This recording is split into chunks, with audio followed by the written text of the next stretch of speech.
With the release of our first two bottled sour beers, I just wanted to take a moment and talk about service. A lot of work goes into these beers, a lot of time goes into these beers. If you remember the first video on this channel, where we went through our first brew day a little bit more than a year ago, that's the beer we just finally released. No Beginnings spent the last almost year in Sauvignon Blanc barrels right behind me. We've since refilled those with the buckwheat Saison. The last couple of months, though, have been in the bottle. Each of these beers is re-fermented in the bottle. That means that the wild yeast, the Brettanomyces, has time to wake back up again, eat the little bit of sugar that we add, and produce that CO2, that carbonation that we so associate with these beers.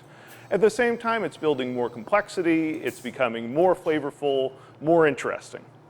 When it's done with its work, or there's no sugar left for it to eat, it settles out in the bottom. There's just a little bit of yeast sediment at the bottom. Some beers have a little bit more, some a little bit less. It all depends on how long the beer was conditioned before going into bottles, how much yeast was added at bottling. We add a little bit of wine yeast just to make sure that secondary fermentation in the bottle is healthy and quick and doesn't produce any off flavors. Most people are fine drinking it. Some people want to leave it behind, and that's where this comes in, a decanter basket. Sort of in brewing, they're often called lambic baskets, but since we don't make lambic, we're not going to call it a lambic basket. And then we serve them in stemware. Stemware is beautiful. It really highlights how the beer looks. It also keeps your sweaty hands off it, and so you're not going to warm up a beer that should already be being served a little bit warmer than ice cold like you might for a light lager. These baskets were woven for us by a local company up in Elkton, Maryland, Day Basket Factory. They're more than 100 years old, and their owner and head basket maker, Karen, was nice enough to walk us through the process, so we can take a look at that. Okay, this is how we start out. We bring the boards in. We get these from the sawmill. He usually cuts them 2.5 inches thick for us. And it's double wide, so we'll cut it down the center first into 2 boards. And from there what we do is plane it on both sides. You can sort of see how smooth it is on the side. Yeah. And so from there what we do after it's planed, we put it on this machine right here. First of all, what we do is we use this draw knife. We use this first to take off the bark. And from there, what we do is ready to start running this machine down, and this actually cuts it into the strips for us.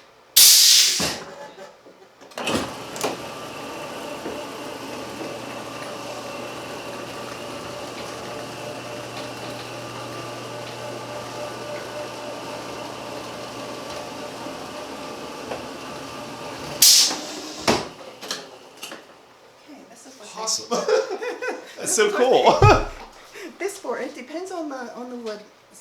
So like this one's a little bit fuzzy on the back, you can tell.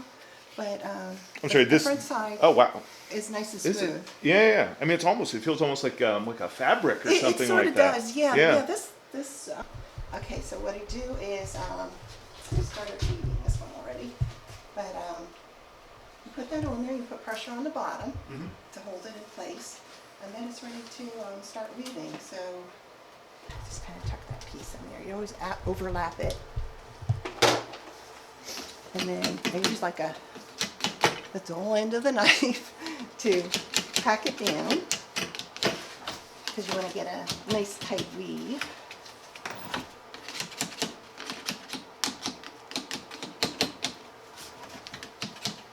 And a lot of times there's little pieces that stick up, or but what we do at the end, after it's all woven up, the hoops, and it's sanded and everything, then I go around with the little clippers and trim the whole basket then. Nice. Tuck it down again.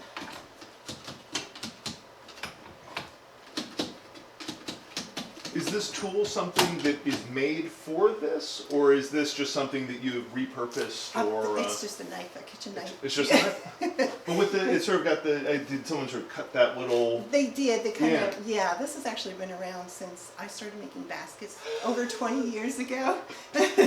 So. But basically, this was designed for us. It was based on a model they had for a different basket. But they made these little inserts that hold a 500 ml bottle, and then we also have inserts that hold a 750 milliliter bottle. Honestly, a basket's a little bit more valuable the bigger the bottle is.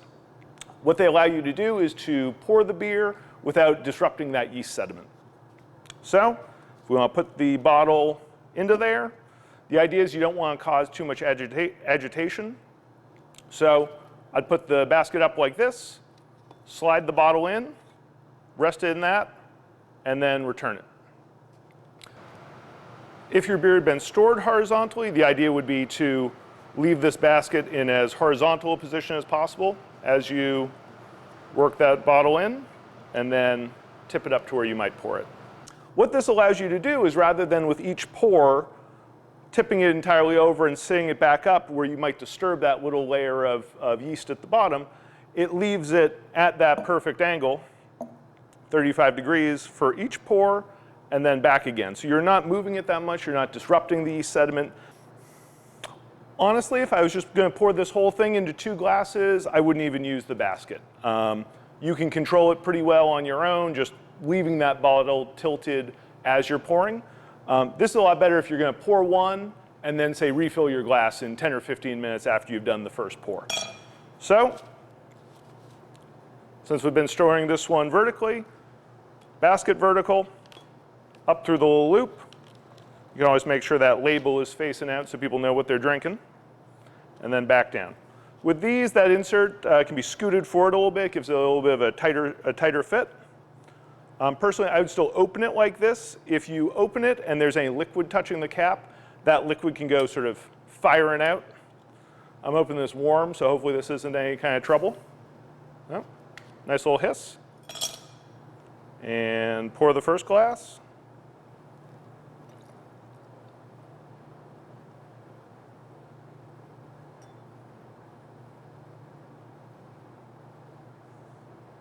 And pour the second glass.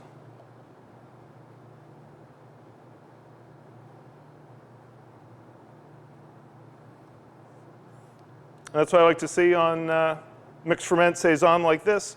Super bright, clear beer, great carbonation, big head. Honestly, I look for about half the glass to be filled. That really just opens up the bouquet. It gives you a lot of the aromatics. And to me, it gives a great texture to a beer that's already pretty dry. Doesn't have a lot of residual sweetness, but it has some structure from tannins from the oak. This is actually, thanks for waiting, the dry hop version of No Beginnings. A little punchier, a little bit more aromatic thanks to Nelson Sauvin. So that's what was left behind in the bottle. Clearly a lot murkier, some of that yeast sediment. Still smells great though. Honestly, a little bit of yeast sediment's good for you. It's got B vitamins. I mean, people have nutritional yeast to eat all the time. So there's nothing wrong with it, just some people would prefer a little bit more control over it. But let's see how the beer tastes. The Nelson plays really fun with the white wine barrels. They both sort of enhance that bright, fruity, tropical almost flavor. Yeah, definitely a little oak, a little bit of that Brettanomyces funk. You know, these are the sort of beers that, you know, you don't just drink out of a can, you don't just knock back quickly, you really want to let them open up, enjoy them. We try to use local ingredients whenever we can, but obviously hops from New Zealand, you know, malt from Europe, barrels from California. This one doesn't have that sort of local flair that some of our future beers will have, where we've got local peaches and nectarines and cherries aging on beers, some local port barrels, all sorts of fun stuff going. But whenever we can, we try to use local producers. Really cool that they're made out of oak, which is obviously what the barrels that we have are made out of.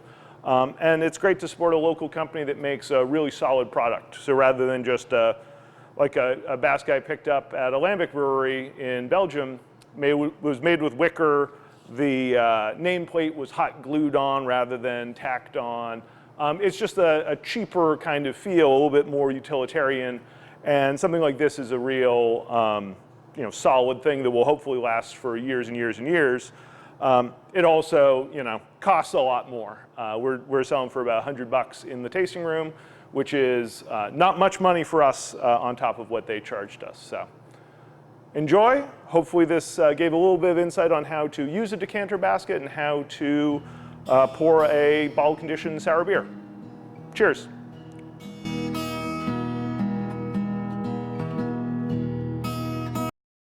There was actually, Dave Basket had two fires back in the 1940s. There was one in 1943 and one in 1946. And in 1946 fire, it destroyed everything. So they lost all their forms to make the baskets. So there was a man there that had worked there since the age of 9, and he rebuilt them all just from memory. Wow. His name was Walter Hall, and he rebuilt all the molds.